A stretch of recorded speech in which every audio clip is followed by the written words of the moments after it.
Mika Chen Rodriguez stared at the confirmation email on her phone, reading the reservation details for the third time. Table for three. Three, not two, not the intimate anniversary dinner she'd been dreaming about for weeks, but a table for three at Rosewood Manor, the most exclusive restaurant in all of Seattle. Her hands trembled as she scrolled down to see the names listed. David Rodriguez, Mika Chen Rodriguez, and Samantha Wells, her husband's ex-fiancée, the woman who had nearly walked down the aisle with David 8 years ago, before Mika had even met him, the woman whose engagement photos still somehow surfaced in David's old college albums, the woman who had suddenly reappeared in their lives just 3 months ago, claiming she needed closure and wanted to reconnect with old friends. And now, apparently, she was invited to celebrate their 10th wedding anniversary. Before we jump back in, tell us where you're tuning in from, and if this story touches you, make sure you're subscribed, because tomorrow I've saved something extra special for you. The morning had started so differently.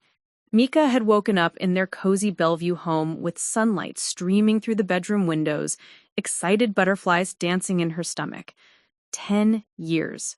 A decade of marriage to the man she'd fallen for during her senior year at University of Washington when she was just 22, and he was the charming graduate student who made her laugh during those brutal organic chemistry study sessions. At 28, she'd built what she thought was the perfect life. Their 3-bedroom craftsman house with the vegetable garden she'd carefully cultivated, her thriving career as a pediatric occupational therapist at Seattle Children's Hospital, and most importantly, her marriage to David. Sure, they'd had their challenges. What couple didn't? But they'd weathered David's demanding schedule as a software architect at Microsoft, her struggles with infertility over the past 2 years, and even the financial stress of the house renovation they'd completed last spring. This morning, she'd practically skipped to the kitchen to make David's favorite breakfast, blueberry pancakes with real maple syrup, while he was still sleeping. She'd even picked fresh blueberries from their backyard bushes, imagining how romantic their anniversary dinner would be tonight. She'd spent weeks planning what to wear, settling on the elegant navy dress David had complimented her on during their vacation to San Francisco last month. David had stumbled downstairs around 7:30, his dark hair messy from sleep, wearing the old Seahawks t-shirt she'd gotten him for his birthday 3 years ago. At 35, he still had that boyish charm that had first attracted her, though she'd noticed more stress lines around his green eyes lately. "Morning, beautiful," he'd said, wrapping his arms around her waist from behind as she flipped pancakes. "Happy anniversary." "Happy anniversary," she'd whispered back, leaning into his warmth. "I can't believe it's been 10 years. "Best 10 years of my life," he'd murmured into her hair, and she'd felt that familiar flutter of love in her chest. They'd eaten breakfast together on their back patio, talking about everything except the elephant in the room. The fact that David had been increasingly distant over the past few weeks, taking more phone calls in his office with the door closed, staying late at work more often. Mika had attributed it to the big product launch his team was managing. But now, staring at this reservation, she wondered if there had been something else entirely. "So, Rosewood Manor at 7?" she'd asked over her coffee, trying to keep her voice casual. She'd been hoping he'd booked their usual spot, the little Italian place in Pike Place Market where they'd had their first official date.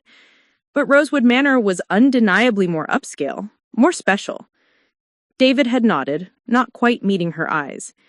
"Yeah, 7. Sharp. You know how they are about punctuality." She'd noticed the slight tension in his voice then, but she'd pushed it aside.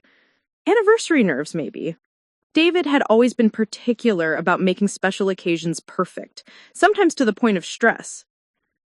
After he'd left for work, she'd spent the day floating through her patient appointments at the hospital, helping 5-year-old Emma work on her fine motor skills, celebrating with 7-year-old Marcus as he finally managed to tie his shoes independently, comforting Mrs. Patterson as they discussed her daughter's progress after the car accident.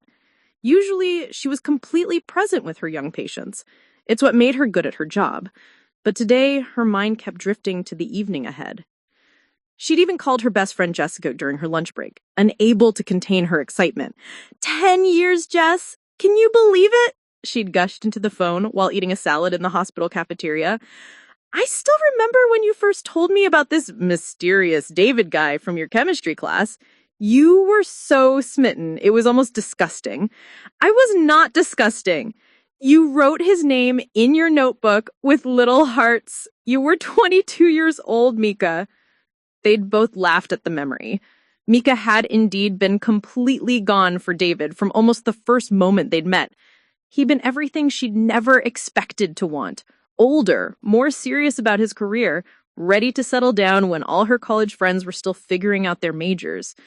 But something about his stability, his quiet confidence, his way of listening to her really talk about her dreams of working with children had made her feel seen in a way she'd never experienced before. Are you finally going to tell him about the fertility treatments? Jessica had asked, her voice growing gentle. Mika had hesitated. She and David had been trying to have a baby for over 2 years now, and the unsuccessful attempts had started wearing on both of them.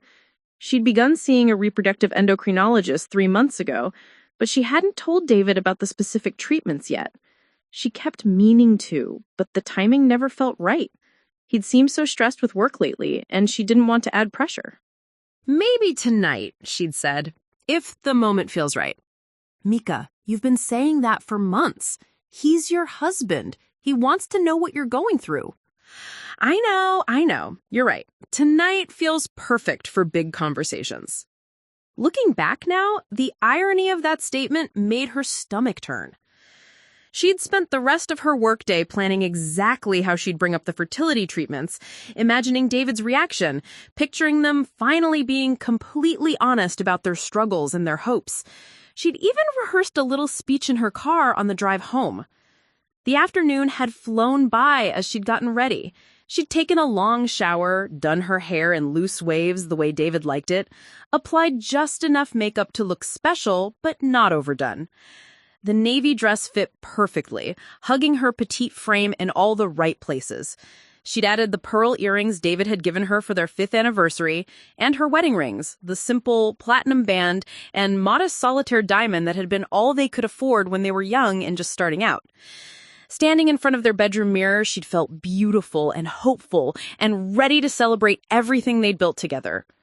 It was only when she'd been waiting for David to get home from work, killing time by checking her email, that she'd seen the confirmation from Rosewood Manor's reservation system. David must have added her email to the reservation as a secondary contact, probably so she could access the details if needed. That's when her perfect anniversary had shattered. Table for 3. Samantha Wells. Now, sitting in their living room with the reservation still glowing on her phone screen, Mika tried to make sense of it. There had to be an explanation. Maybe it was a mistake. Maybe David had booked dinner for them and a separate business dinner, and somehow the reservations had gotten mixed up. Maybe Samantha had asked to meet them for a drink after dinner, and David had just added her to the reservation without thinking it through. But even as she tried to rationalize it, a cold dread was settling in her stomach, because she remembered the way David's voice had sounded that morning when he'd confirmed the time. She remembered how he had been taking those mysterious phone calls. She remembered how he seemed different these past few weeks, distracted, almost guilty. And she remembered Samantha Wells. Tall, blonde, successful Samantha Wells, who worked for marketing for a tech startup and posted effortlessly perfect Instagram photos of her life in San Francisco. Samantha, who had reached out to David through LinkedIn 3 months ago, claiming she was going through a difficult divorce and needed advice from old friends. Samantha, who had somehow managed to insert herself into their social circle, joining their group for trivia night twice, and even coming to my 4th of July barbecue. David had been nothing but transparent about Samantha's return to their lives. He'd shown Mika the initial message, included her in group text conversations, never hidden anything. But he had also talked about Samantha with a softness in his voice that Mika hadn't heard him use in years. He'd defended her when Jessica had made a snide comment about ex-fiancés staying in touch. He'd seemed genuinely concerned about her well-being during her divorce proceedings. She's part of my history, he'd said when Mika had expressed some discomfort about how involved Samantha was becoming in their friend group. We're all adults here. And Mika had agreed because she was a mature woman who trusted her husband and didn't want to be the jealous wife who couldn't handle her husband having female friends. She'd swallowed her discomfort and tried to be welcoming, even when Samantha made comments about the good old days or seemed to have inside jokes with David that Mika didn't understand. But this? Inviting his ex-fiancée to their anniversary dinner? This was something else entirely.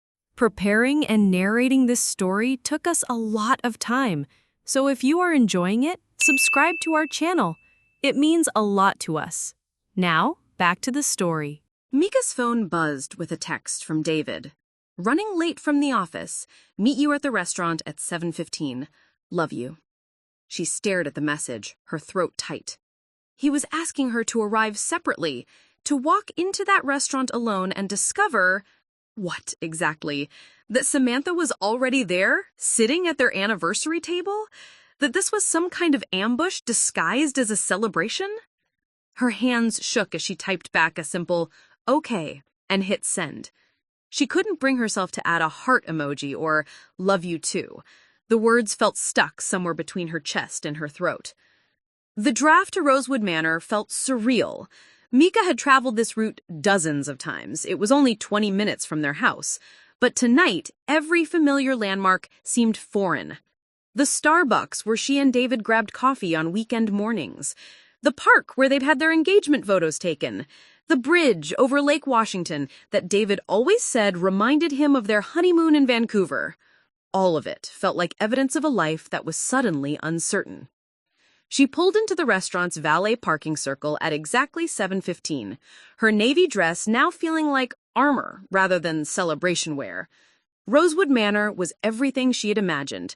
Elegant Pacific Northwest architecture with floor-to-ceiling windows overlooking Elliott Bay, soft lighting, and the kind of understated luxury that whispered rather than shouted its expense. "Good evening, Mrs. Rodriguez," the hostess said warmly, consulting her tablet. "Your party is already seated. Right this way." Your party, plural. Mika's stomach dropped as she followed the hostess through the restaurant, past couples leaning close over candlelit tables, past groups of friends celebrating birthdays and promotions, past all the normal, uncomplicated dinners she had taken for granted just hours ago. And there they were. David sat facing the entrance, wearing the charcoal gray suit she had helped him pick out last Christmas, his face lighting up with what looked like genuine happiness when he saw her. But next to him, not across from him, next to him, sat Samantha Wells in a stunning emerald green dress that perfectly complemented her blonde hair and made her green eyes sparkle in the restaurant's ambient lighting. They weren't holding hands or sitting inappropriately close, but something about their body language made Mika's chest tighten. They looked comfortable together, familiar, like they'd done this before. "Mika!" David stood up immediately, pulling out her chair.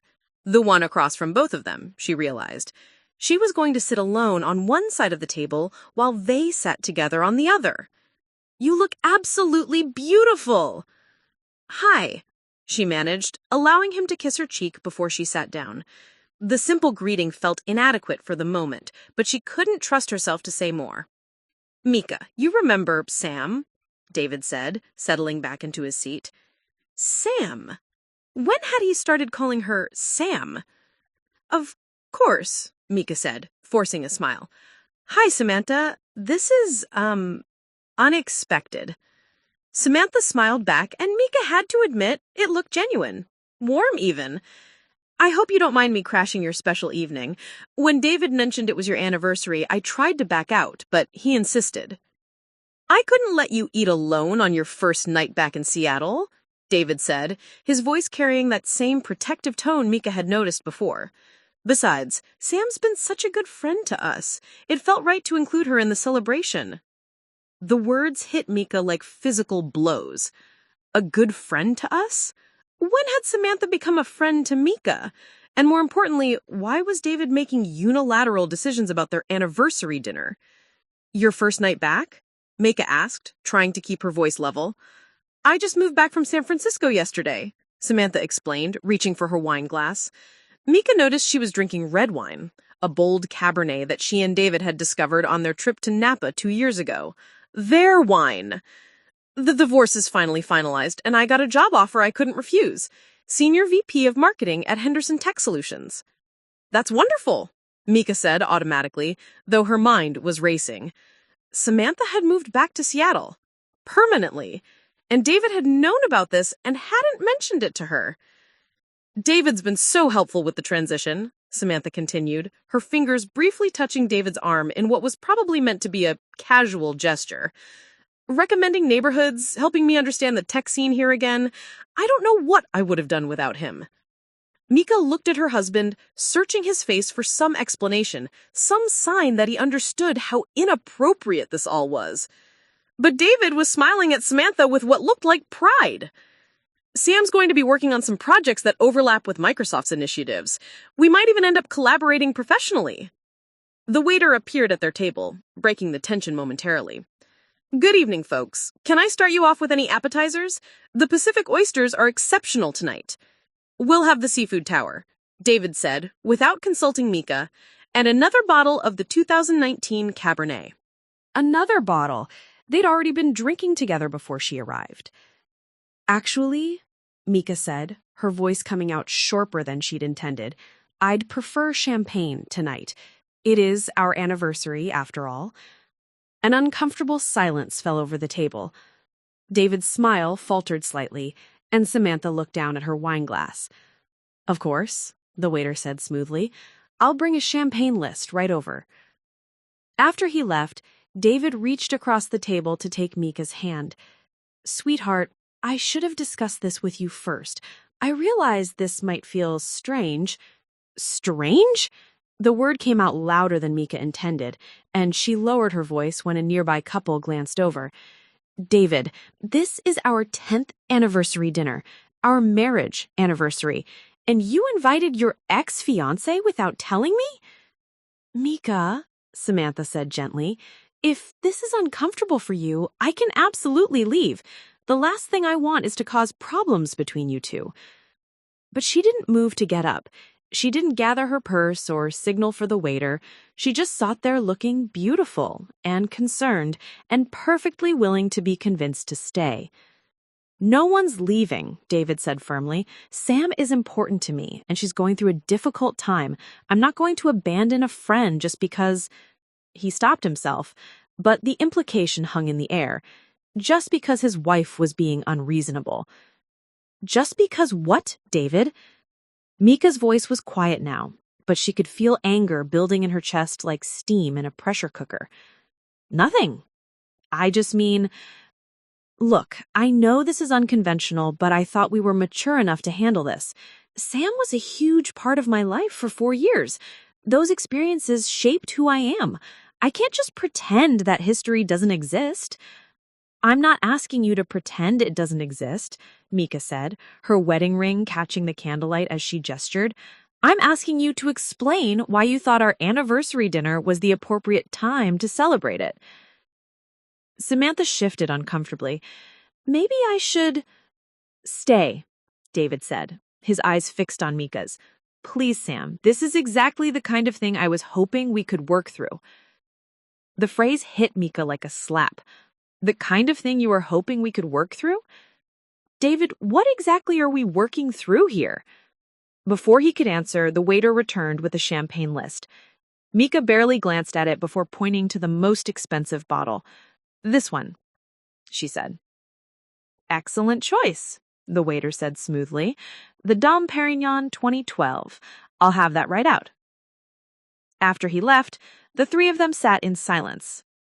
Mika could hear her own heartbeat in her ears, could feel the careful composure she'd built her adult life around beginning to crack.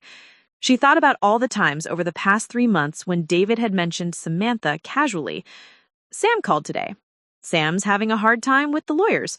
Sam thinks we should try that new restaurant in Capitol Hill. She thought about the 4th of July barbecue when Samantha had helped David with the grilling while Mika was inside preparing side dishes. She thought about trivia night when Samantha had known the answer to a question about their college's football team, a piece of shared history that Mika couldn't access. She thought about the fertility treatments she'd been hiding from David, the doctor's appointments she'd been going to alone, the hope and disappointment she'd been carrying by herself for months. How had they gotten to a place where her husband was more concerned about his ex-fiancée's feelings than his wife's feelings? "I need to use the restroom," she said suddenly, standing up. "Mika?" David started. "I'll be right back," she said, not looking at either of them. In the bathroom, she stared at herself in the ornate mirror. Her makeup was still perfect, her hair still looked good, but her eyes held an expression she didn't recognize. It wasn't just hurt or anger, it was something deeper, a fundamental questioning of everything she thought she knew about her marriage. Her phone buzzed, a text from Jessica. "How's the romantic dinner going?" She stared at the message for a long moment, then typed back, "His ex-fiancée is here." Her phone rang immediately. "I'm sorry, what?" Jessica's voice was sharp with disbelief. "He invited Samantha to our anniversary dinner. She moved back to Seattle, and apparently this was his idea of breaking the news gently." "Mika, what the hell?" "I can't talk long. I'm in the bathroom at the restaurant." "Are you okay? Do you want me to come get you?" The offer was tempting. So tempting to just walk out of the restaurant, leave David and Samantha to their cozy dinner, go home with Jessica and drink wine and dissect every moment of the evening until it made some kind of sense. But she couldn't. Not yet. She needed to understand what was happening here. She needed to know if her marriage was in trouble or if she was overreacting to an admittedly tone-deaf but innocent gesture. "I'm going back in there," she said. "I need to see how this plays out." "Mika, be careful. Trust your instincts." "I will. I'll call you later." She hung up and took one last look at herself in the mirror. Whatever happened next, she was about to learn something important about her husband, her marriage, and herself. The question was she ready for the truth?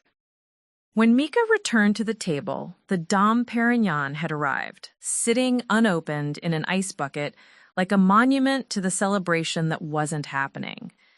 David and Samantha were deep in conversation about something that made them both laugh, a sound that felt like nails on a chalkboard to Mika's ears. "Everything okay?" David asked as she sat down, his tone carrying that careful concern husbands used when they knew they were in trouble but weren't sure how much. "Fine," Mika said, settling back into her chair and smoothing her dress. She could play this game. She'd been playing it for months, actually, pretending everything was normal while secretly visiting fertility doctors, pretending she wasn't bothered by Samantha's increasing presence in their lives, pretending she didn't notice the way David's face lit up when his phone buzzed with messages from his ex-fiancée.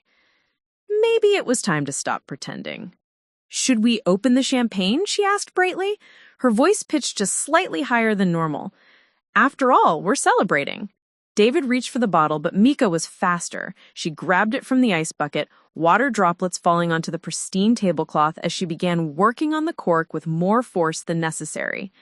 "Careful, sweetheart," David said, reaching out to help her. "I've got it," Mika said, pulling the bottle away from him. The cork came free with a loud pop that caused several nearby diners to look over. Champagne foamed over the top of the bottle, and Mika let it, watching the expensive liquid spill onto the table instead of rushing to catch it in a glass. "Mika?" David said, his voice carrying a warning. "What?" She began pouring champagne into the 3 flutes, filling them to the brim. "I'm just excited to toast our anniversary, and Samantha's big move back to Seattle, and your new collaborative opportunities." She raised her glass, the champagne sloshing dangerously close to the rim. "To new beginnings," she said, her voice carrying an edge that could cut glass.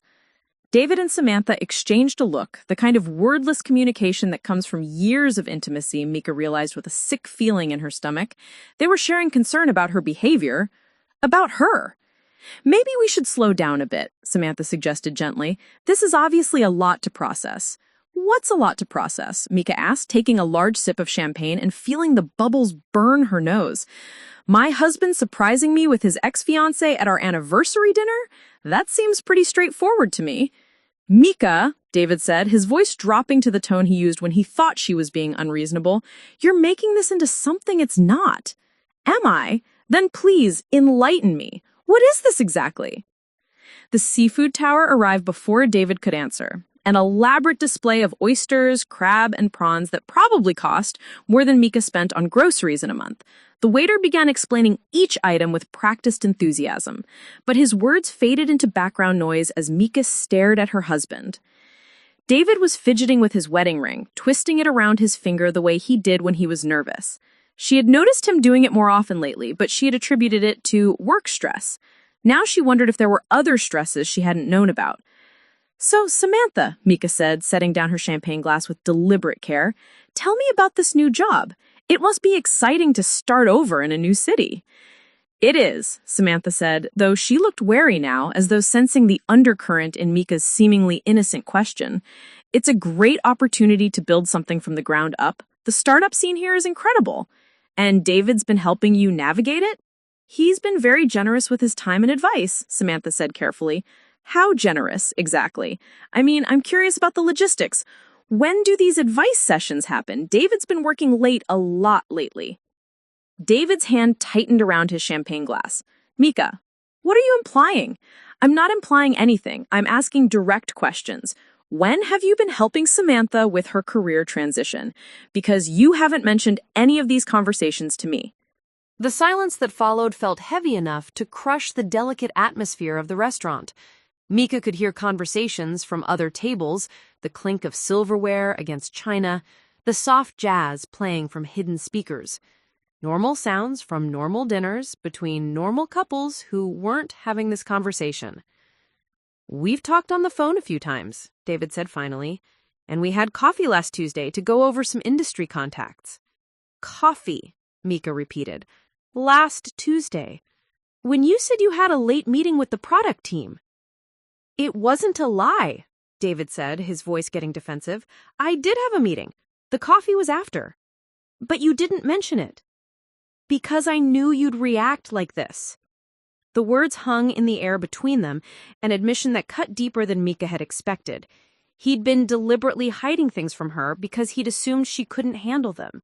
He'd decided she was the problem. React like what, David? Like a wife who expects her husband to be honest with her?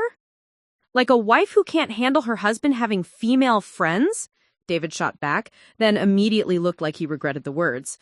Mika felt the blood drain from her face. Is that really what you think of me? No, David started, but Mika held up her hand.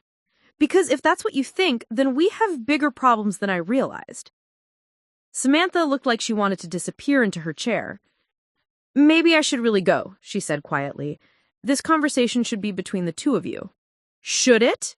Mika asked, turning to face her fully for the first time since sitting down. Because it seems like you're already part of whatever this is. You're here at our anniversary dinner. You've been having secret coffee dates with my husband. You've moved back to the city where we live. So maybe you should be part of this conversation. Mika, that's not fair, David said. What's not fair is discovering that my husband has been building some kind of relationship with his ex-fiancée behind my back, and then being told I'm overreacting when I have questions about it. It's not behind your back, David insisted. I've never hidden the fact that Sam and I are friends. Friends don't usually get invited to anniversary dinners, David.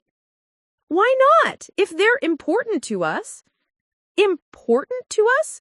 Mika's voice rose slightly, and she forced herself to lower it.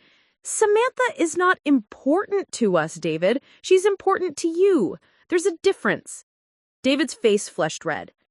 So I'm supposed to just cut off all contact with anyone I knew before I met you? No, but you're supposed to prioritize your wife over your ex-fiancé. You're supposed to make decisions about our anniversary dinner with me, not for me. You're supposed to be honest about coffee dates and phone calls and whatever else has been happening that I don't know about. The waiter approached their table tentatively. Is everything all right here? Can I get you anything else? Actually, Mika said, standing up abruptly and reaching for her purse. I think I need some air. Mika, don't leave, David said, half rising from his seat. Why? So you can explain to me why I'm wrong to be upset? So you can tell me more about how mature and understanding I should be about your relationship with Samantha? That's not... Or maybe so you can finish telling me about all the other things I can't handle? Because apparently I can't handle you having female friends. I can't handle honest communication about your schedule. I can't handle being included in decisions about our own anniversary dinner. She pulled a $100 bill from her wallet and threw it on the table. That should cover my portion of the champagne. Mika, please, Samantha said, speaking for the first time in minutes. This is all my fault. I never should have... You know what? Mika turned to face her, and for the first time all evening, she let her real feelings show on her face. You're absolutely right. You never should have. But you did, and my husband let you. So you both get to figure out what that means. She walked away from the table without looking back, her heels clicking against the restaurant's hardwood floors like a countdown to something ending. Behind her, she could hear David calling her name, but she didn't slow down. The valet brought her car around quickly, and as she drove away from Rosewood Manor, she caught a glimpse of David in the restaurant's window, still sitting at their table with Samantha, still choosing to stay with her instead of following his wife. The image burned itself into Mika's memory as she drove home through the Seattle streets, her anniversary dinner ending before the main course had even arrived. Mika sat in her car in their driveway for 20 minutes, staring at the house she'd called home for 5 years. The porch light was on. She'd turned it on before leaving for dinner, expecting to come home late and happy, maybe a little tipsy from champagne, ready to collapse into bed next to her husband and whisper about what a perfect evening they'd had.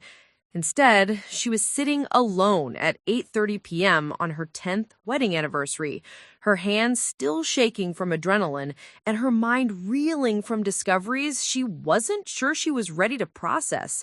Her phone had been buzzing constantly during the drive home, texts from David that she hadn't read, 2 missed calls, and now a voicemail notification that she was deliberately ignoring. She wasn't ready to hear his explanations or justifications. She wasn't ready to be told she'd overreacted or embarrassed him in front of Samantha. What she needed was clarity. Finally, she got out of the car and walked up to the front door, her heels loud on the wooden porch steps. Inside, the house felt different somehow, smaller, less welcoming. She kicked out her shoes in the entryway and padded to the kitchen in her stocking feet, looking around at the space she'd decorated so carefully over the years. The breakfast dishes from this morning were still in the sink. This morning, when she'd been happy and excited and completely unaware that her husband had been living a secret life. The blueberry pancake pan sat soaking in soapy water, a mundane reminder of how different everything had been just 12 hours ago.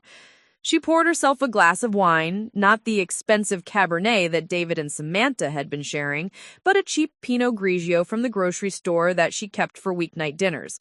Then she sat at their kitchen table and finally looked at David's messages. Mika, please call me. We need to talk about this. I know you're upset, but you're not being fair to Sam. She didn't ask for any of this. Can you just come back so we can have an adult conversation? I'm coming home. We're going to work this out. The last message had been sent 15 minutes ago. He was on his way. Mika stared at the texts, each one making her angrier than the last. Even now, even after she'd walked out of their anniversary dinner, his primary concern seemed to be Samantha's feelings. And that comment about having an adult conversation, as if she'd been acting like a child by being upset about her husband's secret friendship with his ex-fiancée. She was still staring at her phone when she heard David's key in the front door. Her stomach tightened, but she didn't get up from the table. Let him come find her. Mika? His voice carried through the house, tentative and careful. In the kitchen, she called back, surprised by how steady her own voice sounded. David appeared in the doorway a moment later, still wearing his charcoal suit, but with his tie loosened and his hair slightly mussed. He looked tired and stressed, but also wary, like he was approaching a dangerous animal that might bolt at any sudden movements. "Hi," he said quietly. "Hi." They looked at each other across the kitchen, 10 years of marriage suddenly feeling like a chasm between them. Mika noticed details she'd somehow missed before, the way David's eyes didn't quite meet hers, the defensive set of his shoulders, the way he kept his distance instead of coming to sit beside her the way he normally would. "So," she said finally, "how was the rest of dinner?" David winced. "Mika, don't do this." "Don't do what? Ask about your evening with Samantha? I'm genuinely curious. Did you stay for dessert? Did you talk about me after I left?" "We didn't stay," David said, moving to lean against the kitchen counter. "Sam felt terrible about what happened. She wanted to leave right after you did. But you convinced her to stay long enough to finish the conversation. We talked for maybe 10 more minutes. She was upset, Mika. She feels responsible for ruining our anniversary." "She is responsible, and so are you. That's not fair. I was trying to do something nice for a friend who's going through a difficult time. On our anniversary, David, our 10-year anniversary, without asking me, without even telling me she'd be there. I knew you'd say no." The admission hung in the air between them, heavy and damning. David seemed to realize what he'd just said because his face went pale. "So, you knew I wouldn't be comfortable with this, and you did it anyway," Mika said slowly. "That's not what I meant. That's exactly what you meant." Mika stood up from the table, wine glass in hand, and walked to the other side of the kitchen so they were facing each other across the island. "You knew I wouldn't want Samantha at our anniversary dinner, so you decided to surprise me with it instead of respecting my feelings. Your feelings about Sam are irrational," David said, his voice getting heated. "She's never done anything to you. She's never been anything but friendly and respectful, but you've been cold to her from the beginning. Maybe because I can sense when another woman is interested in my husband," Mika shot back. "Maybe because I have instincts you've been ignoring. That's ridiculous. Sam is going through a divorce. She needs support from her friends." "Friends, David. Plural. But somehow you're the only one she calls when she needs advice. You're the only one she meets for coffee. You're the only one she texts at all hours. That's not—" David stopped, and Mika saw something flicker across his face. Guilt, maybe, or recognition. "She texts you at all hours, doesn't she?" Mika pressed. "That's why you've been so protective of your phone lately. That's why you take calls in your office with the door closed." David was quiet for a long moment, and in that silence, Mika felt something fundamental shift inside her chest. The last vestiges of hope that she'd been overreacting, that this was all some terrible misunderstanding, finally crumbled away. "It's not what you think," David said finally. "What do I think, David? Tell me what I think." "You think something's going on between Sam and me, something inappropriate." "Is there?" The question hung in the air for what felt like hours. Mika watched her husband's face, looking for the immediate, horrified denial that should have come, looking for the reassurance that would let her believe they could work through this. Instead, she saw hesitation. "Not the way you mean," David said finally. "What other way is there? We're not—" David ran his hands through his hair, messing it up even more. "Nothing physical has happened, Mika, I swear to you. But I care about her. I've always cared about her. And when she came back into my life, going through this divorce, needing support, I wanted to be there for her. More than you wanted to be there for your wife. That's not true, isn't it?" Mika sat her wine glass down on the counter with more force than necessary. "When was the last time you asked me how I was doing, David? Really asked and waited for an answer? I ask you that all the time. When was the last time you took time off work to have coffee with me and talk through my problems?" David was quiet. "When was the last time you called me in the middle of the day just to hear my voice?" Still quiet. "When was the last time you looked at me the way you looked at Samantha tonight?" "Mika, I'm not finished." Her voice was getting stronger now, powered by anger that felt clean and righteous. The last vestiges of hope that she'd been overreacting, that this was all some terrible misunderstanding, finally crumbled away. Do you know what I've been doing for the past 3 months, David? While you've been having coffee dates and phone calls and emotional intimacy with your ex-fiancée? David shook his head. I've been going to fertility treatments, alone. I've been getting blood drawn and taking hormones and having invasive procedures all by myself because my husband has been too busy managing his ex-girlfriend's divorce to notice that his wife might need support too. David's face went white. Mika, I had no idea. Because you didn't ask, because you've been so focused on Samantha's problems that you've completely checked out of our marriage. That's not true. I love you. Do you? The question came out quieter than she'd intended, but it felt like the most important thing she'd ever asked. Because loving someone means prioritizing them. It means being honest with them. It means including them in decisions that affect your relationship. Of course I love you. You're my wife. And Samantha is your what, exactly? David was quiet for a long moment. Then, she's someone I used to love? Someone who was important to me? Used to love? Yes. But you still care about her? Yes. You still want to protect her and support her and spend time with her? Yes, but not the way you're thinking. David, Mika's voice was calm now, eerily calm. I need you to hear what I'm about to say, and I need you to really think about it before you respond. He nodded, looking wary. I think you're in love with 2 women right now, and I think you've been telling yourself that it's okay because you haven't acted on your feelings for Samantha, but emotional infidelity is still infidelity. And I think you know that. Mika, no, that's not. I'm going to stay at Jessica's tonight. I need space to think, and I need you to figure out what you actually want, because I won't be the second choice in my own marriage. You're not a second choice. You're my wife. I married you.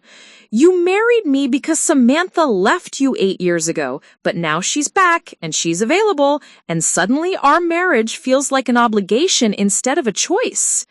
The words seemed to hit David like physical blows. He sank into one of the kitchen chairs, his head in his hands. I need you to decide, David.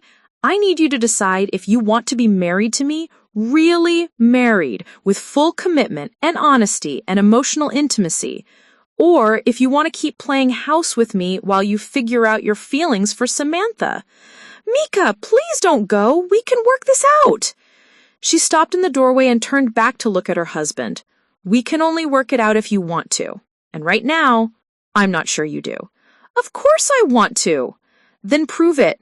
End whatever this is with Samantha. Choose your marriage. Choose me.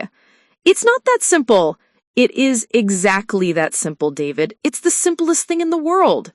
She left him sitting in their kitchen and went upstairs to pack an overnight bag, her hands steady now that she'd finally said the words that had been building inside her. She was done pretending everything was fine, done accepting crumbs of attention and affection, while David gave his emotional energy to someone else. For the first time in years, Mika felt like she was fighting for something that mattered. Fighting for herself. The question was, would it be enough? Jessica's apartment in Capitol Hill had always been Mika's sanctuary, a cozy one-bedroom filled with plants, vintage furniture, and the kind of organized chaos that comes from someone who actually lives in their space rather than just maintaining it. Tonight, curled up on Jessica's oversized sectional, with a mug of chamomile tea and wearing borrowed pajamas, Mika felt like she was seeing her best friend's home with new eyes. This was what it looked like when someone lived for themselves. Okay, Jessica said, settling into the other corner of the couch with her own tea and pulling a fuzzy blanket over her legs. Start from the beginning and don't leave anything out. It was past midnight, but Jessica had taken one look at Mika's face when she'd shown up at her door and immediately cleared her schedule for an emergency best friend session. She'd ordered Thai food, opened a bottle of wine, and created the kind of safe space that Mika hadn't realized she'd been desperately needing. Mika told her everything. The reservation confirmation, the restaurant, Samantha's presence, David's defensive reactions, the admission about coffee dates and phone calls. She told her about the fight in the kitchen, about David's inability to deny his feelings for Samantha, about her own secret fertility treatments that had been happening in isolation for months.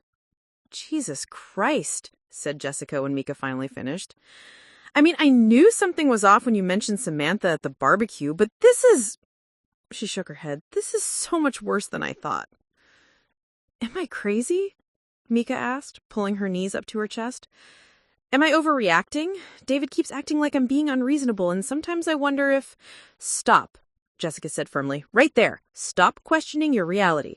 Your husband invited his ex-fiancée to your anniversary dinner without telling you. That's not normal behavior, Mika. That's not something a committed husband does. But they haven't done anything physical. So? Emotional affairs are still affairs. And from what you were describing, that's exactly what this is. Mika felt a wave of relief wash over her.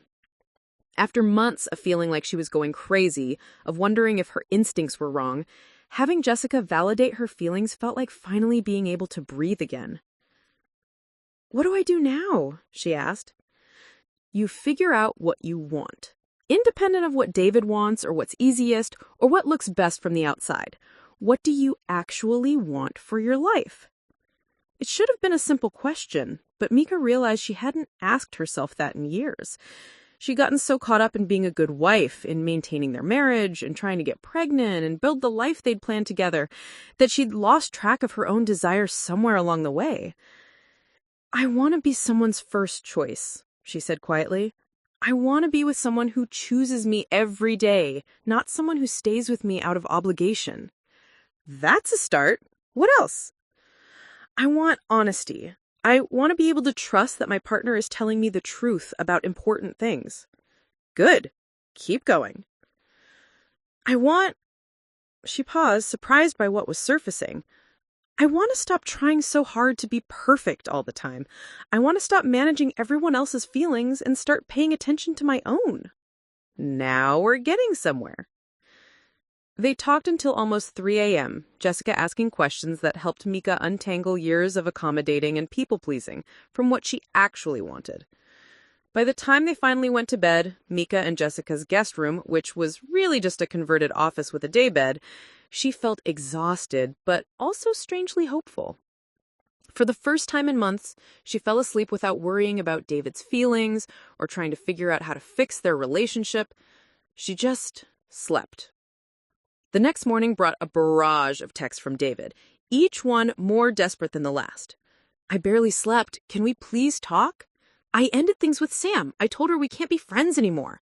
I know I messed up. I know I hurt you. Just please give me a chance to make this right. I love you, Mika. I choose you. Please come home. Mika stared at the messages over coffee, feeling a complicated mix of satisfaction and skepticism. It had taken her leaving for David to take action, which told her everything she needed to know about his priorities. But at least he'd finally done something. What are you thinking? Jessica asked, reading over her shoulder. I'm thinking it's too little too late, but also that maybe it's a start. Are you going to go back? I don't know. Part of me wants to. Part of me is so tired of fighting. And the other part? The other part wonders if this is just damage control, if he's just trying to get me to come back so things can go back to normal. Her phone rang. David. You don't have to answer that, Jessica said. I know, but Mika picked up anyway. Hello? Mika. David's voice was hoarse, like he'd been crying or hadn't slept. Thank God. Are you okay? I'm fine. Can you come home? We need to talk about this. We talked last night, David. You said you'd figure out what you want. I have. I want you. I want our marriage. And Samantha. There was a pause. I told her this morning that we can't be friends anymore, that I need to focus on my marriage. Mika felt a flicker of something, maybe hope or relief, but she pushed it down. How did she take it? Another pause. She was upset, but she understood. I'm sure she did. Mika, don't be like that. I'm trying to fix this. By doing the bare minimum that any committed husband should have done months ago? That's not fair. David, I need you to understand something. You don't get credit for finally doing the right thing after I threatened to leave. You don't get points for choosing your wife after you've already damaged our marriage by choosing someone else. So what are you saying? That it doesn't matter what I do now? Mika looked out Jessica's kitchen window at the Seattle skyline, thinking about her answer. I'm saying that actions have consequences. And I'm saying that I need more than words and promises. I need to see actual change. What kind of change? Couples therapy, for starters. Individual therapy for you to figure out why you thought having an emotional affair was acceptable. It wasn't an affair. David, if you can't even acknowledge what this was, then we have bigger problems than I thought. There was a long silence. Then, okay, you're right. It wasn't appropriate. It was an emotional affair. Hearing him finally say the words felt like a small victory, but Mika knew it was just the beginning. I also need transparency, she continued. Complete honesty about everything. Phone, email, social media, work schedule. If we're going to rebuild trust, you need to earn it. Done. And I need you to understand that this isn't going to be fixed quickly. You've been building this relationship with Samantha for months while lying to me about it. That doesn't get erased overnight. I know. I'm prepared for that. Are you? Because when I start asking hard questions about your feelings and your choices, are you going to be defensive and tell me I'm being unreasonable, or are you going to do the work? I'll do the work, David said, and for the first time in the conversation, he sounded sincere rather than desperate. Whatever it takes. I'm going to stay here for a few more days, Mika said. I need time to think, and I need you to really sit with what you've done. Don't just jump into trying to fix things. Think about why they broke in the first place. Okay, but Mika. Yeah? I'm sorry. I'm so fucking sorry. I know I don't deserve forgiveness, but I'm going to spend every day trying to earn it back. After they hung up, Mika sat in Jessica's kitchen, feeling emotionally drained, but also proud of herself. She'd asked for what she needed. She'd set boundaries. She hadn't rushed back into his arms just because he'd finally said the right words. How do you feel? Jessica asked. Scared, Mika admitted, but also stronger, maybe. Like I'm finally fighting for myself instead of just trying to keep everyone else happy. That's huge, Mika. That's everything. The next few days were a strange kind of limbo. Mika went to work, treating her young patients with the same care and attention she always had, but something fundamental had shifted. She found herself more present, more engaged, as if stepping away from her marriage had freed up mental space she hadn't realized she'd been using. David texted regularly, but didn't push for more than she was ready to give. He sent her links to therapists, confirmations of his own therapy appointments, even a screenshot showing that he'd blocked Samantha's number. Small gestures, but they felt more substantial than the grand romantic overtures she might have expected from him before. On Thursday evening, Mika was walking through Pike Place Market after work when she ran into someone she recognized, Dr. Sarah Chen, the fertility specialist she'd been seeing. Mika, how are you? I was just thinking about you. We have your test results from last week. Mika felt her stomach clench. She'd completely forgotten about the blood work and the chaos of the anniversary dinner disaster. Is there somewhere we can talk? Dr. Chen asked, seeming to sense Mika's discomfort with the public setting. They found a quiet corner in a nearby coffee shop, and Dr. Chen pulled out her tablet. The good news is that your hormone levels are responding well to the treatment. Your egg quality looks excellent for someone your age, and I think we're ready to move to the next phase, if you and David are prepared. Actually, Mika said slowly, there might be some complications with timing. David and we're going through some relationship issues right now. Dr. Chen's expression grew concerned. I'm sorry to hear that. These treatments can put a lot of stress on couples. It wasn't the treatments, Mika said. It's actually the opposite. David doesn't even know about them. Oh. Dr. Chen looked genuinely surprised. That's, unusual. Most couples do this together. I know. I've been doing it alone because... Mika paused, realizing how it sounded. Because our marriage has been falling apart, and I didn't want to add more pressure. Mika, can I ask you something? Do you want to have a baby with David, or do you want to have a baby? The question hit her like a physical blow. She'd been so focused on trying to get pregnant, on checking that box in their life plan, that she hadn't considered the distinction. I want to have a baby with the man I thought David was, but I'm not sure that man exists. Dr. Chen nodded understandingly. Take some time to figure out your relationship first. The treatments will still be here when you're ready, but bringing a baby into an unstable marriage isn't fair to anyone involved. Walking back to Jessica's apartment, Mika felt like another piece of her old life had crumbled away. The fertility treatments had been her secret hope, her private project to fix what was wrong with their marriage. But maybe what was wrong couldn't be fixed with a baby. Maybe what was wrong required something much more fundamental.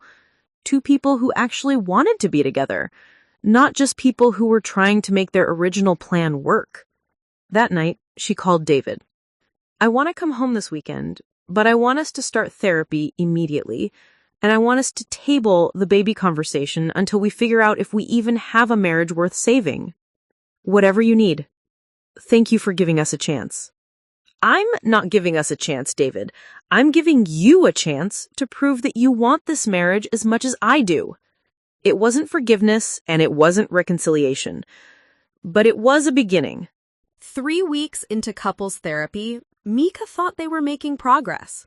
Dr. Patricia Hernandez, their therapist, had a no-nonsense approach that cut through David's tendency to intellectualize their problems and helped Mika articulate feelings she'd been suppressing for years.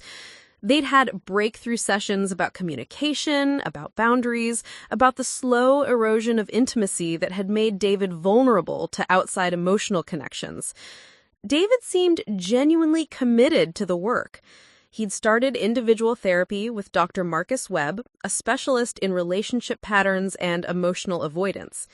He'd given Mika complete access to his phone and social media accounts. He'd even suggested they take a weekend trip to the San Juan Islands, something they hadn't done in over 2 years. So when Mika's phone rang at 2:47 a.m. on a Tuesday night in early November, she was unprepared for the voice on the other end. Mika, it's Samantha. I'm so sorry to call so late, but I didn't know who else to contact. Mika bolted upright in bed, her heart immediately racing. Beside her, David stirred but didn't wake. Samantha? What's wrong? Why are you calling me? There's been an accident. Samantha's voice was shaky, tearful. David's in the hospital. They called me as his emergency contact, but I think there was some mistake with the paperwork. What? Mika was fully awake now, scrambling out of bed. What accident? What hospital? Harborview Medical Center. He was in a car accident on I-5. They said he's stable, but I'm on my way, Mika said, already pulling on clothes. But something nagged at her. Wait, why did they call you? I'm his wife. I should be his emergency contact. There was a pause. I don't know. Maybe it was old information from when we were engaged. The nurse said they had my number listed. Mika's blood went cold. Emergency contacts didn't just appear out of nowhere. Someone had to put them there. Recently. She hung up and shook David awake, her mind racing with implications she didn't want to consider. David, wake up. Samantha just called. David's eyes snapped open, and for just a moment, before he was fully conscious, Mika saw something flash across his face. Not confusion, not surprise, something that looked almost like resignation. What did you say? He asked, sitting up. Samantha called. She said you were in a car accident, and the hospital contacted her. Mika was watching his face carefully now, and what she saw there made her stomach drop. David, why would the hospital call Samantha instead of me? I don't know. Maybe they made a mistake. But he wouldn't meet her eyes, and Mika felt the fragile trust they'd been rebuilding over the past 3 weeks crumble like sand. David, look at me. Her voice was dangerously quiet. Why would Harborview Medical Center have Samantha's phone number as your emergency contact? The silence stretched between them for what felt like hours. Finally, David ran his hands through his hair, that familiar gesture of stress and guilt that Mika had learned to read like a weather system. "Because I never changed it," he whispered. "What?" "When I started working at Microsoft, I had to update my emergency contact information. This was right after Sam and I broke up, but before I met you, I put down her number because..." He trailed off. "Because what, David?" "Because she was still the person I thought of in emergencies, and when I met you, when we got married, I forgot to change it." Mika stared at her husband, processing what he was telling her. "You've been married to me for 10 years, and your emergency contact is still your ex-fiancée? It was just an oversight that you never corrected in a decade of marriage, an oversight that means when something happens to you, the hospital calls another woman instead of your wife? That's not true. Then why didn't you change it when we got married? Why didn't you change it when we bought the house? Why didn't you change it last month when you promised me complete transparency?" David had no answer for that, and his silence was confirmation enough. "And another thing," Mika continued, her voice getting stronger as her anger built. "If you really were in an accident, if you really were at Harborview, why are you here in our bed?" David's face went white. "There was no accident, was there, David?" "Mika, was there an accident?" "No," he whispered. The betrayal hit him like a physical blow. "Then why did Samantha call me pretending there was?" "I don't know. I swear to you, I don't know why she would do that." But even as he said it, Mika's mind was putting together pieces she didn't want to see. Samantha calling in the middle of the night, David's face when she woke him up, not surprised, but resigned, like he'd been expecting this call. "Have you been in contact with Samantha?" The question came out deadly calm. "No, I told you I blocked her number." "Have you been in contact with Samantha?" David's shoulders sagged in defeat. "Yes." "How?" "Email and I have a different phone for work. She's been texting me on that." Mika felt like she was falling through space. "A different phone?" "It's just for work projects that need secure communication." "Show me." "Show me the phone, David. Right now." David got out of bed reluctantly and walked to his dresser, pulling out a sleek iPhone from the top drawer. The fact that he knew exactly where it was told Mika everything she needed to know about how often he used it. She held out her hand, and after a moment's hesitation, David gave her the phone. The message history with Samantha went back 3 weeks. To the day after David had supposedly blocked her number and ended their friendship. "Samantha, I can't believe Mika is making you choose between your marriage and your friends." "David, it's complicated. She's been hurt. But cutting me out completely after everything we've been through together, that seems extreme." "I know, but I have to try to save my marriage."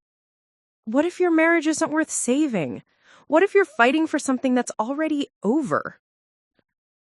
Mika kept scrolling, each message feeling like a knife between her ribs.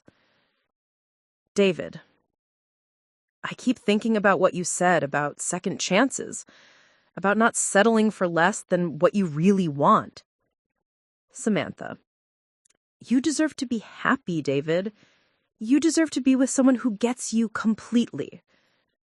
"David, sometimes I think you're the only person who really understands me." "Samantha, I've always understood you, even when we were young and stupid and threw it away." "David, maybe we weren't stupid. Maybe we were just ahead of our time." The phone slipped from Mika's hands and clattered to the floor. "Mika, let me explain."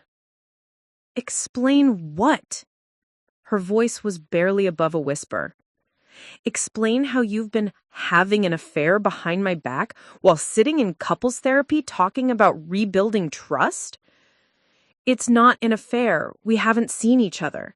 "You told her our marriage might not be worth saving, David. You told her she's the only person who understands you. You've been having intimate conversations with another woman while lying to my face about cutting contact. I was confused. I was processing. You were cheating. The word came out flat and final. You've been emotionally cheating on me for months, and when I called you on it, you went underground instead of stopping. David sank onto the edge of the bed, his head in his hands. I don't know why I did it. I know it was wrong. And the phone call tonight? The fake accident? I don't know. Maybe she was trying to help. Maybe she thought if you saw how much he cared about me. She was testing me, David. She was seeing if I'd rush to the hospital to be with you, or if I'd figured out that you've been lying to me this whole time. The manipulation of it, the calculated cruelty, took Mika's breath away. But what hurt more was the realization that David had been sharing enough details about our relationship struggles for Samantha to know exactly how to exploit them. I need you to leave, Mika said quietly. What? I need you to pack a bag and leave. Tonight. Mika, please, let's talk about this. Let's call Dr. Hernandez. There's nothing to talk about, David. You made your choice. You've been making it every day for months. That's not true. You've been telling another woman that our marriage might not be worth saving while sitting in therapy with me talking about rebuilding trust. You've been sharing intimate thoughts and feelings with her while keeping secrets from me. You've been living a double life. David stood up and took a step toward her, but Mika held up her hand. Don't. Don't touch me. Don't try to comfort me. Don't apologize. Just pack your things and go. Where am I supposed to go? The question was so self-pitying, so focused on his own comfort instead of the devastation he had caused, that Mika felt something hard and final settle in her chest. I don't care, she said. Call Samantha. I'm sure she'll have suggestions. Mika. Get out, David. Before I call the police and tell them my husband and his ex-girlfriend have been harassing me with fake emergency calls in the middle of the night. Something in her tone must have finally penetrated, but David stopped arguing. He moved around their bedroom quietly, packing a suitcase while Mika sat in the chair by the window, staring out at the dark Seattle skyline. It wasn't until she heard his car pulling out of the driveway that she finally allowed herself to cry. Not the angry tears of betrayal, but the deep, grieving sobs of someone who had just watched the last hopes for her marriage die. She'd thought they were making progress. She'd thought David was finally choosing their relationship, but he'd been choosing Samantha all along. Just more carefully this time. The fake emergency call hadn't been Samantha's idea alone. It had been planned, coordinated, executed by two people who thought Mika was stupid enough to fall for it. Two people who had been discussing her marriage, her feelings, her reactions like she was a problem to be managed rather than a person to be respected. Sitting alone in the house she'd shared with David for 5 years, Mika realized that this was the real end. Not the anniversary dinner disaster, not the fights or the therapy sessions, but this moment, when she finally understood that her husband had never stopped choosing Samantha Wells over her. The only question now was what she was going to do about it. 6 months later, Mika stood in the kitchen of her new apartment in Fremont, sunlight streaming through windows that overlooked the ship canal. The space was smaller than the house she'd shared with David, but it was entirely hers. Decorated with colors she loved, furnished with pieces that made her smile, filled with plants that she'd been too afraid to keep before because David always complained about the mess. She was making coffee in her favorite mug, a hand-thrown ceramic piece she'd bought at Pike Place Market on a whim, when her phone buzzed with a text from her divorce attorney. Final decree came through this morning. It's official. Congratulations on your new beginning. Mika set down her phone and took a deep breath. Divorced. After 10 years of marriage, it was over. The woman who had stood in Rosewood Manor 8 months ago, discovering her husband's betrayal, felt like a different person entirely. The months since that devastating night had been the hardest of her life, but also the most transformative. The day after David left, she'd called a divorce attorney. Not because she was ready to end her marriage, but because she needed to understand her options. She'd spent too many years making decisions based on fear of the unknown. David had tried everything to win her back. He'd sent flowers, written letters, even shown up at her work twice before she'd threatened a restraining order. He'd claimed the messages with Samantha were taken out of context, that he'd been confused and processing trauma from their breakup, that he'd never meant for things to go so far. But the evidence spoke for itself. The secret phone, the unchanged emergency contact, the coordinated manipulation of the fake accident call. Most damning of all, the discovery through her attorney that David had been looking at apartments with Samantha just 2 weeks before their anniversary dinner. He had been planning his exit from our marriage while pretending to work on it. "I know this is hard," Dr. Hernandez had said during their final couples therapy session. "But sometimes the kindest thing we can do is acknowledge when a relationship has run its course." David had begged for more time, more chances, more therapy. But Mika had finally learned to trust her instincts. When someone shows you who they are, believe them. David had shown her that he was someone who could lie to her face while planning a life with someone else. The divorce proceedings had been messy but swift. Washington's no-fault divorce laws made it easier, and Mika's documentation of David's emotional affair, the phone records, the messages, the financial evidence of his apartment hunting with Samantha, had convinced him to not fight her on the terms. She'd kept the house initially, but after 3 months of rattling around in rooms full of memories, she decided to sell it. The apartment in Fremont was a fresh start, close enough to Seattle Children's Hospital for an easy commute, but far enough from her old neighborhood to avoid painful reminders. "How are you feeling?" Jessica asked when she arrived for their standing Saturday morning coffee date. It had become their ritual, a weekly check-in that had been crucial to Mika's healing process. "Free," I said. "I thought I'd feel sad today, but mostly I just feel free." "That's huge. 6 months ago, you were still hoping he'd change." It was true. Even after discovering the secret phone and the messages, part of Mika had held on to hope that David would finally choose their marriage. It wasn't until she'd learned about the apartment hunting that she'd finally accepted the truth. David had been planning to leave her all along. The anniversary dinner with Samantha hadn't been a moment of poor judgment. It had been a test run for their future together.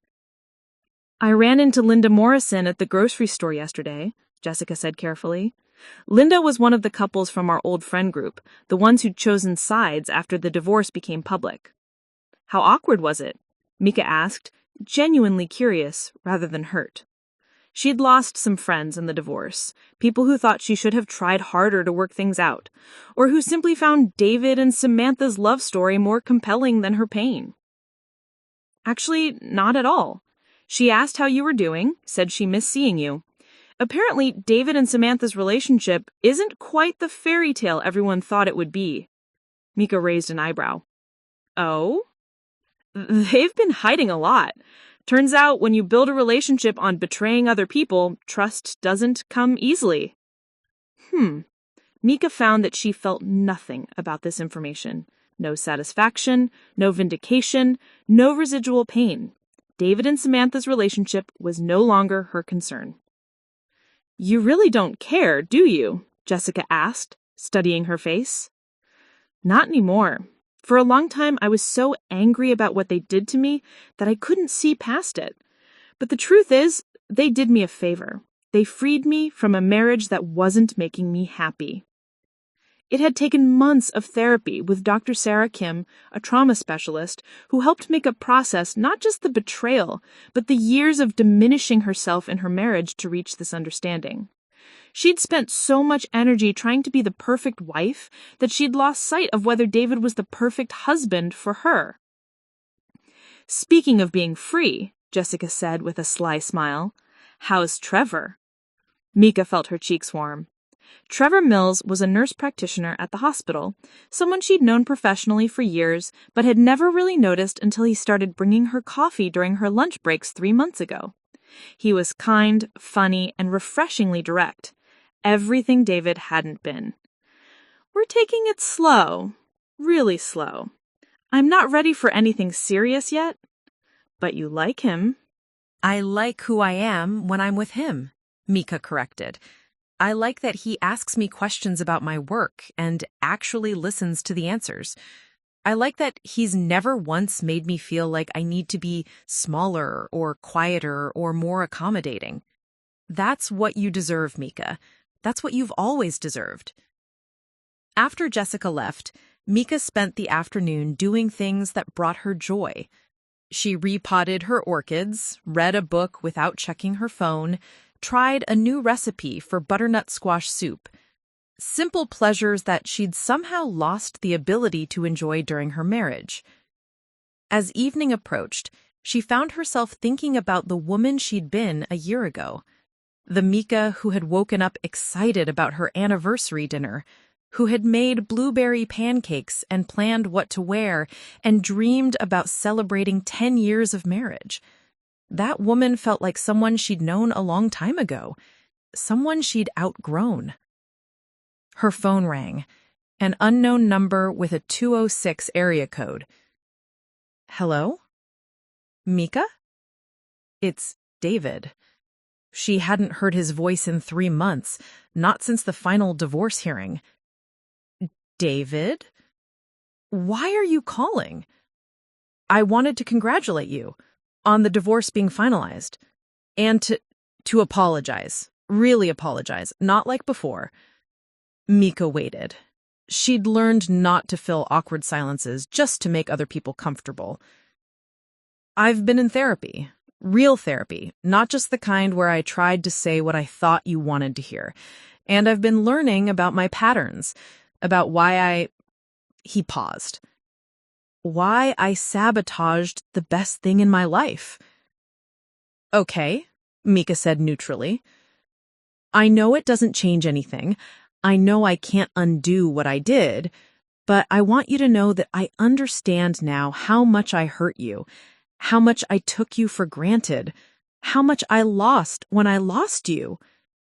Mika found herself genuinely moved by his words, not because she wanted him back, but because they sounded like genuine accountability rather than manipulation. "I appreciate you saying that, David. I really do. Are you happy in your new life?"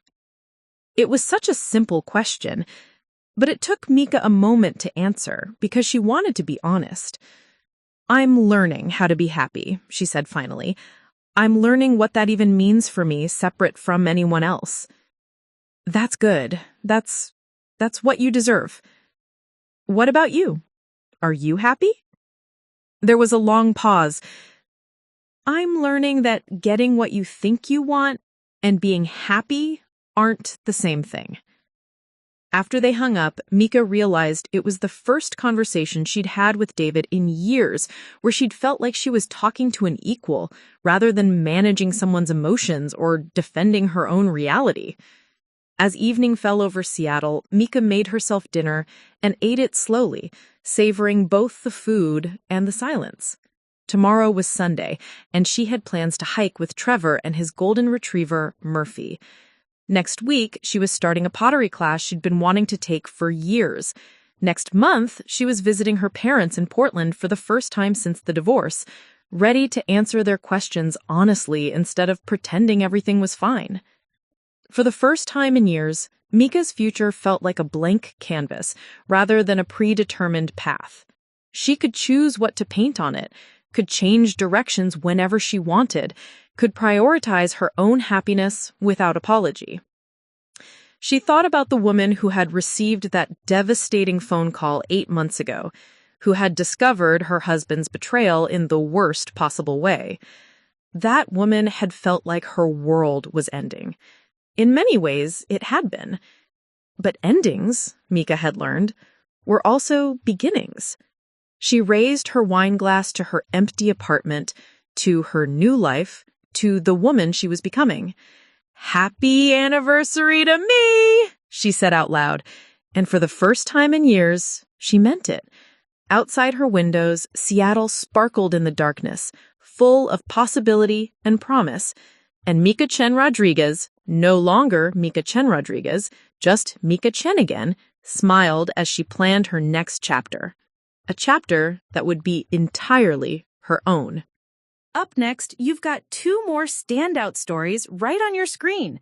If this one hits the mark, you won't want to pass these up. Just click and check them out. And don't forget to like, subscribe, and turn on the notification bell so you don't miss any upload from us.